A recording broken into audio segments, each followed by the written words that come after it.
You're about to set foot in one of the most beautiful countries in the world. Once landed, get prepared for a sensory shock while getting out of the airport. There are 4 different castes according to the Riga Veda. However, today the link between castes and professional future is altered. Dressing up. The traditional shirt in India is the khadi kurta and the dhoti, or just wear pants that go with it. Elsewhere, the Indians dress up like in the West, except for the South, where men wear sometimes a sarong, called the lungi, for women the sari and the salavesa kameez. Both traditional outfits are still very popular. But it is important that you do not wear shorts or tank tops out of respect, and that you pay attention not to show too much of your skin. Communicating. Most people in India speak a bit of English, but everyone will appreciate the effort of learning some basic sentences of their mother tongue. Food. Beware that almost all Indians add chili peppers in their meals, but the quantity and taste of those vary from a region to another. Manners at the table also differ greatly than in the West. You are allowed to eat only with your right hand, the left hand being considered as impaired. If you're a lefty, it's better to ask for a fork than to eat with your hand. Greetings. Most of the time, a handshake is acceptable among men, but women prefer the traditional namaste, joining your hands before your chest. Nevertheless, avoid any time kissing cheeks, especially with someone of the opposite gender.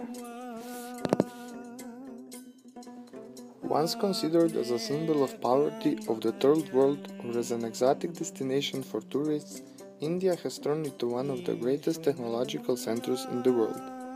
When doing business in India, we have to pay attention to next things. It can be very tricky to understand who has the final say. You will though need to spend time understanding the family links in a company to understand to who you need to listen when it comes to evaluating the feasibility of your project. When it comes to managers, orders are to be obeyed and respect is expected. Juniors are not expected to say no to their superior, and doubt is not expected from them. Jumping to first names quickly is probably a bad idea. Use last name to start and Mr., Doctor or Professor depending on the situation. A common mistake made by Western people is to treat every person equally, thinking that this behavior will be interpreted as a sign of respect for everyone, while in fact it will be interpreted as a sign of disrespect for the high-ranked people. Indians like to take time to build business relationships. They will never sign a contract with someone they don't know at all. Above all, don't act like you are in a rush because you have other business pending, but show you take time to know them before signing a contract. Emails are not the most efficient way to organize meetings. We advise you to use personal invitations or to call the superior directly on the phone. If your phone is ringing during a meeting, you will need to answer. Indians may think that you don't respect the person that is calling you, and they could then think you don't respect some people. So why would you respect them?